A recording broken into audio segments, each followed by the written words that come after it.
चारों पार खाली हाथ।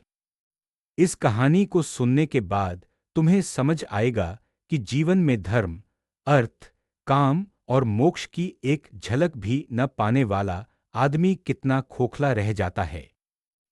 कहानीकार अनूप भार्गव। सोचो, तुम्हारे गांव में एक लड़का रहता है जो हर सुबह उठकर कहता है, आज कुछ नया करूंगा, फिर पूरा दिन वही घूमता रहता है। न नौकरी, न कोई शौक, न परिवार की चिंता, न अपने भीतर झांकने की जिद। ऐसा ही एक था बाबू। बाबू का असली नाम राकेश था, पर सब उसे बाबू बुलाते थे क्योंकि वो बड़ा होकर भी बच्चों जैसी बातें करता था। वह 25 साल का हो गया, लेकिन हाथ में कोई काम नहीं पकड़ा। पिताजी की छोटी सी दुकान थी, वहीं बैठ बैठ उधार लिखता रहता और शाम होते ही दोस्तों के साथ पकौड़ी खाता, गप्पे मारता।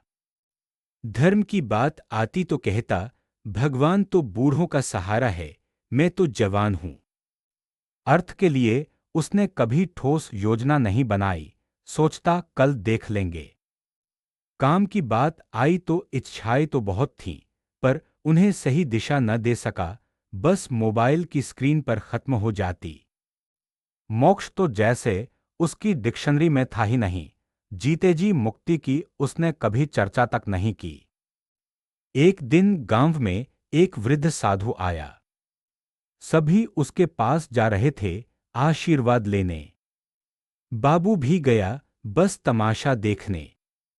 साधु ने सबको एक एक सिक्का दिया और कहा, इस पर लिखा है तुम्हारा सच, पढ़ना है तो घर जाकर घूंघट हटाना। बाबू ने भी लिया, मुस्कुराया और जेब में रख लिया। शाम को दुकान बंद कर वह सिक्का निकालता है। उस पर खुदा हुआ था एक भी नहीं। बाबू हंस देता है, सोचता है बूढ़ा पागल है। लेकिन वही वाक्य उसके दिमाग में चुभने लगता है। रात को उसे नींद नहीं आती। वह सोचता है भाई ने MBA कर लिया, बहन शहर में नौकरी कर रही है, चचेरे भाई ने खेती बढ़ाई, तो मैंने किया क्या? एक भी नहीं, एक भी नहीं, ये शब्द कानों में गूंजते रहते। अगला दिन वह दुकान पर समय से पहुंचता है।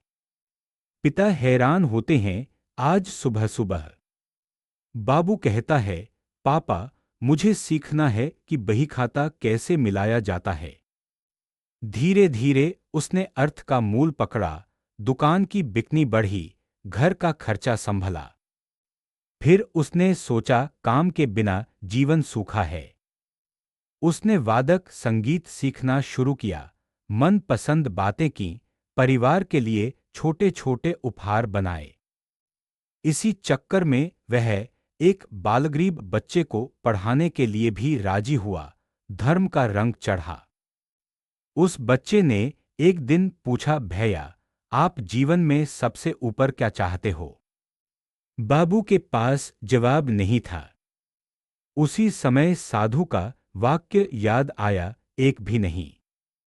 बाबू सहम गया, तय किया कि अब वो चौथा कोना तलाशेगा, मोक्ष की उस झलक के लिए। वह हर रात 10 मिनट खुद से बातें करता, सांसों को गिनता, जो मिला उसका आभार जताता। कहना मुश्किल है कि उसे मोक्ष मिला या नहीं, पर जो मिला वो पर्याप्त था। एक भी नहीं से कुछ तो है तक का सफर। कई साल बाद जब वह फिर साधु से मिला, नेत्रों में झिलमिलाहट थी। बोला, महाराज, अब मेरे सिक्के पर लिखवा दीजिए, कुछ तो है। साधु मुस्कुराए, बेटा, सिक्का तो वही है, बदला तो तेरा खुद का खजाना है। कहानी समाप्त। सारांश। जो व्यक्ति धर्म, अर्थ, काम और मोक्ष में से किसी एक की ओर भी कदम नहीं बढ़ाता, वह जीवन भर उधार की सांसें लेता है। राकेश ने दिखाया कि कभी भी शुरुआत की जा सकती है। एक कदम बढ़ा दो, फिर कोशिश करो, फिर आगे बढ़ो। जीवन का मकसद सिर्फ पैदा होना और मरना नहीं, इस चक्र में कोई अर्थ ढूंढना है। चाहे वो धर्म से शुरू हो, अर्थ से, काम से या मोक्ष की तरफ झांकना। जब तक तुमने कुछ पकड़ा नहीं, तब तक तुम वाकई एक भी नहीं वाली जगह पर ही खड़े हो। आज से ही कुछ चुनो, कुछ समेटो और खुद को जीवित महसूस कराओ। अगर वीडियो पसंद आया तो वन वे चैनल को सब्सक्राइब जरूर करें। आपका एक सब्सक्राइब हमारा हौसला बढ़ाता है।